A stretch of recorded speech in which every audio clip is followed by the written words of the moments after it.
Welcome to రాజనీతి. Telugu Desam party అధికారంలో ఉన్నప్పుడు ఈఎస్ఐ ఆసుపత్రిలో మందులు, వైద్య పరికరాల కొనుగోళ్లలో అవినీతి జరిగిందని వైసీపీ ప్రభుత్వం కేసు పెట్టింది.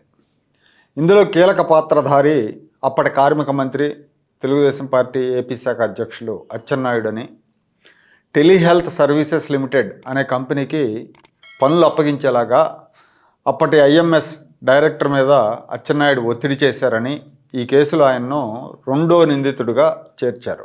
2020 జూన్ 12న అచ్చెన్నాయుడిని అరెస్ట్ చేశారు. ఇప్పుడు ఆ కేసుకు సంబంధించిన ఛార్జ్ షీట్ను ఏసీబీ అధికారులు విజయవాడలో ఏసీబీ కోర్టులో దాఖలు చేశారు. అయితే ఏసీబీ కోర్టు న్యాయమూర్తి హిమబిందు ఈ ఛార్జ్ షీట్ను తిరస్కరించారు. ప్రజాప్రతినిధుల మీద ఛార్జ్ షీట్ దాఖలు చేసే ముందు అవినీతి నిరోధక చట్టంలోని సెక్షన్ 17A ప్రకారం కాంపిటెంట్ అథారిటీ నుంచి అనుమతి తీసుకున్న తర్వాతే ఛార్జ్ షీట్ దాఖలు చేయాలని న్యాయమూర్తి పేర్కొన్నారు. ఈ కేసులో అప్పుడు మంత్రిగా పనిచేసిన అచ్చెన్నాయుడు మీద ఛార్జ్ షీట్ వేసే ముందు సెక్షన్ 17A ప్రకారం గవర్నర్ అనుమతి తీసుకోలేదని ఏసీబీ కోర్టు న్యాయమూర్తి అభ్యంతరం చెప్పారు. ఈ ఛార్జ్ షీట్ను పరిగణనలోకి తీసుకునేందుకు నిరాకరిస్తూ ఛార్జ్ షీట్ను రిటర్న్ చేశారు.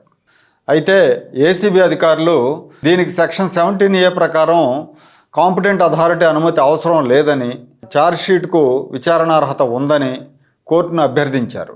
అయినా కూడా న్యాయమూర్తి సంతృప్తి చెందకుండా ఛార్జ్ షీట్ను తిరస్కరించారు. ప్రజాప్రతినిధుల మీద కేసు నమోదు, విచారణ, దర్యాప్తు ప్రారంభించడానికి సంబంధిత అథారిటీ నుంచి అనుమతి తప్పనిసరిగా ఉండాలని అవినీతి నిరోధక చట్టంలోని సెక్షన్ 17A చెబుతూ ఉంది. ఇప్పుడు అచ్చెన్నాయుడు కేసులో సెక్షన్ 17A వర్తిస్తుందని ఛార్జ్ షీట్ను తిప్పి పంపిన ఇదే కోర్టులోని ఇదే న్యాయమూర్తి గారు చంద్రబాబు కేసులో దీని గురించి మెన్షన్ చేయకుండానే ఆయనకు రిమాండ్ విధించారు. చంద్రబాబు నాయుడు క్వాష్ పిటిషన్ మీద విచారణ జరిపిన సుప్రీంకోర్టు న్యాయమూర్తులు ఇద్దరు కూడా 17A మీద భిన్నమైన తీర్పులు ఇచ్చారు. బెంచ్లో సీనియర్ న్యాయమూర్తి అయిన జస్టిస్ అనిరుద్ధ బోస్ అవినీతి నిరోధక చట్ట సవరణ జరిగి 17A అమల్లోకి వచ్చిన 2018 జూలై 26 తర్వాత నమోదైన కేసులన్నిటికీ కూడా ఈ సెక్షన్ వర్తిస్తుందని తీర్పు చెప్పారు. మరో జడ్జి అయిన బేలా త్రివేది మాత్రం 2018 జూలై 26కు ముందు జరిగిన ఘటనలకు ఇది వర్తించదని తీర్పు చెప్పారు. ప్రస్తుతం ఈ కేసు సుప్రీంకోర్టు ధర్మాసనానికి రిఫర్ చేశారు. ఇప్పుడు అచ్చెన్నాయుడు కేసులో న్యాయాధికారి హిమబిందు సెక్షన్ 17A ప్రకారం అనుమతులు తీసుకోలేదన్న కారణంతో ఛార్జ్ షీట్ రిజెక్ట్ చేయటం మీద చర్చ జరుగుతోంది. మామూలుగా ఏదైనా నేరం జరిగిందనే ఫిర్యాదు వచ్చినప్పుడు మామూలుగా అయితే ఎఫ్ఐఆర్ నమోదు చేయాలి, ఆ తర్వాత విచారణ జరిపి తగిన ఆధారాలుంటే అరెస్ట్ చేసి కోర్టులో ప్రవేశపెడతారు. కోర్టు అవసరం అనుకుంటే రిమాండ్ విధిస్తుంది లేదా బెయిల్ ఇస్తుంది. దర్యాప్తు సంస్థలు 90 రోజుల్లోపు విచారణ జరిపి ఛార్జ్ షీట్ వేయకపోతే ఆటోమేటిక్గా బెయిల్ వస్తుంది. మనకి ఎమ్మెల్సీ అనంతబాబు విషయంలో మనం చూసాం, ఆయనకు బెయిల్ ఇట్లాగే వచ్చింది. తన డ్రైవర్ సుబ్రహ్మణ్యం హత్య కేసులో అనంతబాబుని అరెస్ట్ చేసిన పోలీసులు 90 రోజుల్లో ఛార్జ్ షీట్ వేయలేదు, దీంతో ఆయనకు బెయిల్ వచ్చింది.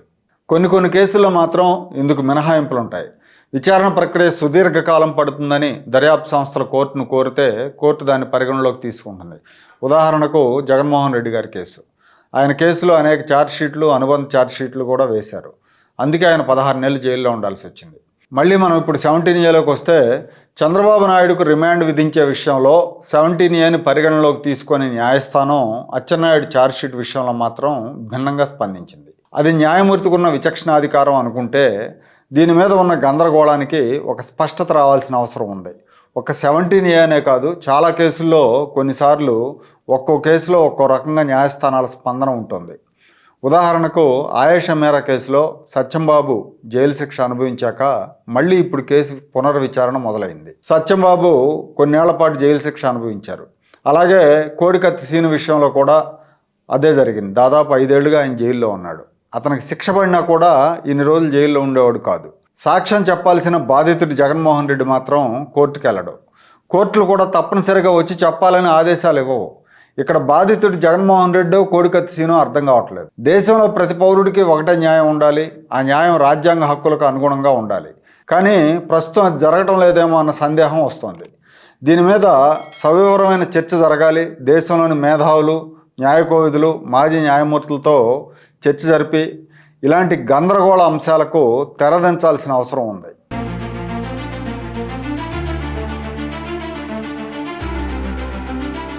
Like, share and subscribe to Rajaniti channel.